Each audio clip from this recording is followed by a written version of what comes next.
All right, glad to have you. Welcome to the program. Thanks. It is the Joe Pag Show. Great radio stations across the land, Newsmax TV as well. iHeartRadio, joepags.com for Facebook, Twitter, Instagram, email. It's all right there. A holding pattern for James O'Keefe, Project Veritas. He's got the hotline number. Karina has his number. We're getting some weird voicemail or something. So we'll have him on as soon as we get him, and that's a promise. We've got a lot to talk about with video number 4 out now. So, Karina, if we can, just leave that line open. He's got the hotline number now. Let's hope that that starts ringing any second here. Meantime, a lot of people on the phone lines who want to be heard. 1-800-383-9624, joepags.com. Let me go to Scott, who's in Vassar, Michigan. I've been to Vassar, and I've done stories in Vassar. What's going on, Scott? Hi. Hey, I was just telling your screener that we're going to tell your listeners, do not worry. I just took a road trip with my wife to visit our first granddaughter in Virginia. My son's in the Air Force. We traveled, from Vassar all the way through the rural counties of Indiana, Ohio, Pennsylvania especially, and Virginia. And I cannot believe, we've done this before, I cannot believe the amount of signs, Trump signs, I saw the entire way, and bumper stickers. And the only sign I saw supporting Hillary was in Virginia. It was on a gas station corner. But I actually saw more signs that said Hillary for prison or bumper stickers than I did for president. So I'm not believing anything I see. I'm believing there is a groundswell of people who have never voted before that are out there that are going to vote. So I'm just going to say, my confidence is way high.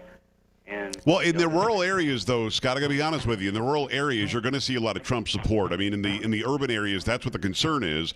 Like in Philadelphia, like in Detroit, like in big cities like San Francisco, Los Angeles. In the urban areas, generally speaking, you're looking at more Democrat support. In the rural areas, you're going to see a lot of Trump support. That's generally what we expect. But I hope that you're right. I mean, I hope that we get a groundswell. And we get a lot of people who are out there pushing for Trump that we had no idea that he was. I do understand that we have James O'Keefe now. As soon as we get him on hold, I'll take him on the line. And James, I appreciate it. I know how busy you are, my friend. How are you? Hey, how are you? Sorry about that. We had some phone issues, but here I am. No, it's perfect. I'm glad to have you on. I saw your 4th video today, and holy crap, man. I mean, honest to goodness, any other candidate, and certainly somebody on the right, would be probably in jail by now. But what an unbelievable job you and your organization, Project Veritas, did. I want everybody to go and check this video out. I've got it linked on my Facebook, on my Twitter, and it's all over your pages as well. Let me take you back, because I think the question people want to ask you first and foremost is, why did you decide to start doing this several years ago? What was it that clicked inside of you that said, I've got to be the eyes and ears of the people, because they're not getting that from the media? That's a great question, Joe, and thank you very much for being an advocate for truth and justice and having me on today.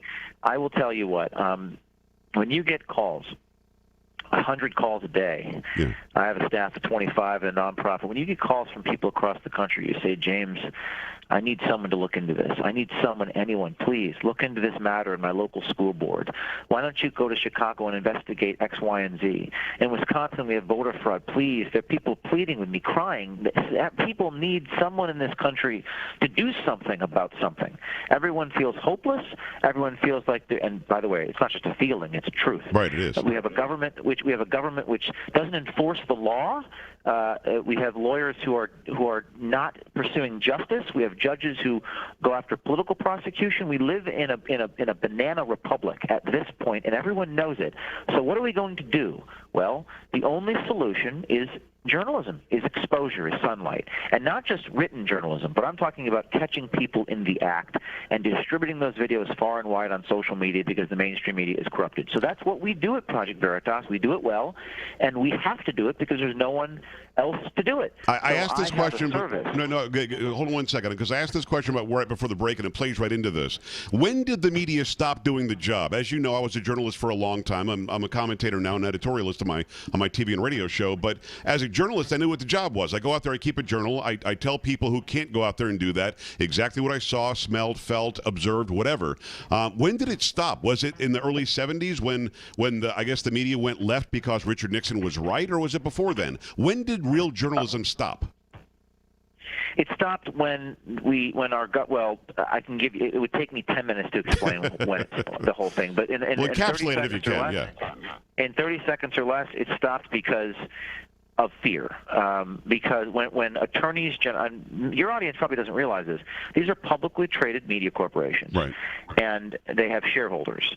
And when the government of the United States has the power to revoke an FCC license or has the power to launch investigations into Fox News Corporation, as Eric Holder did in 2012, these types of things, the government can literally shut you down. They can shut you down, and if you're it doesn't matter whether you're a corporation with shareholders. These are media. Remember, these are for-profit media corporations. Right. Or whether you're a non-for-profit like mine. If you're David Delight and you're doing the Planned Parenthood videos, Kamala Harris can go after you because she doesn't like your politics. Right. She doesn't like the fact you're pro-life. We live in a country where there's nowhere else to go. I mean, Twitter tried shutting me down 10 days ago. Remember that? I do. Took me off. And then 30,000 people sent emails to tweets to Jack Dorsey. He let me back on.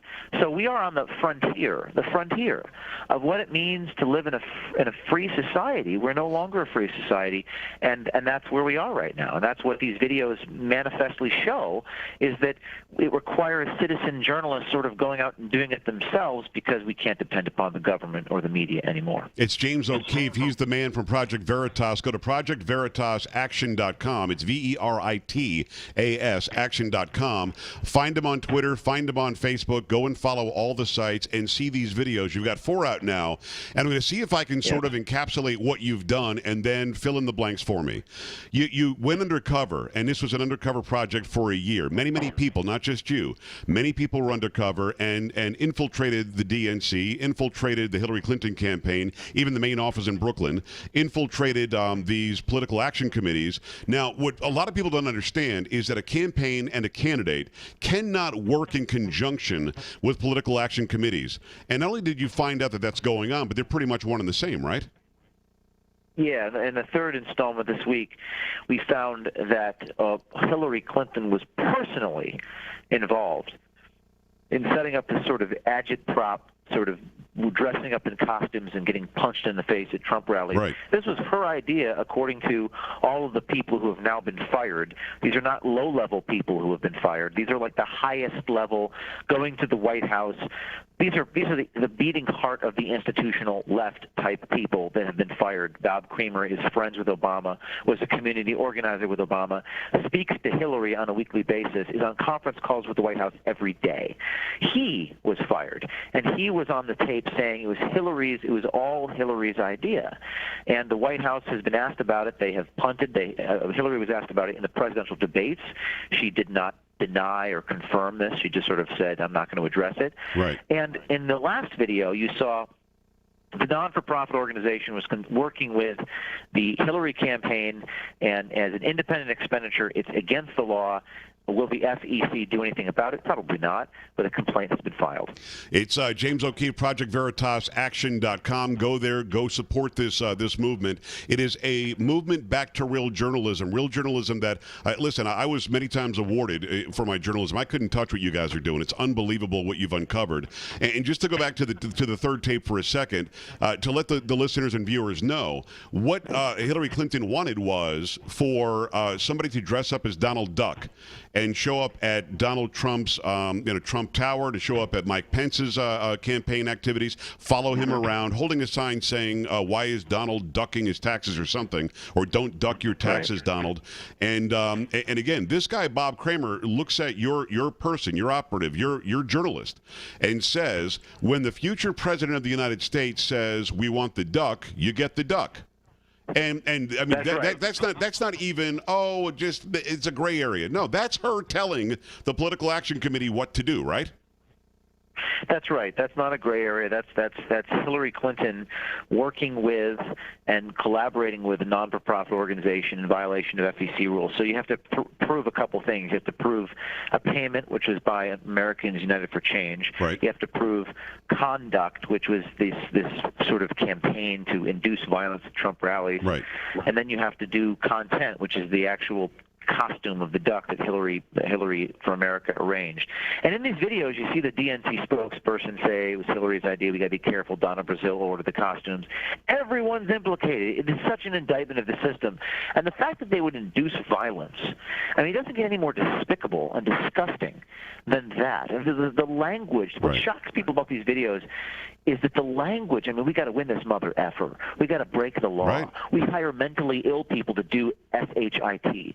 The language and the behavior and the soullessness and the bravado and the bragging about how they can subvert democracy by breaking laws, and I mean, it's just disgusting. And the media won't cover it. The media has been forced to cover it, but the media will not cover it to the extent they covered the Donald Trump audio sex comment, because they're implicated in the story. They're implicated two ways. Number one, they were manipulated to covering these violent protests. Number two, my existence is an existential threat to the mainstream media because they were scooped to begin with.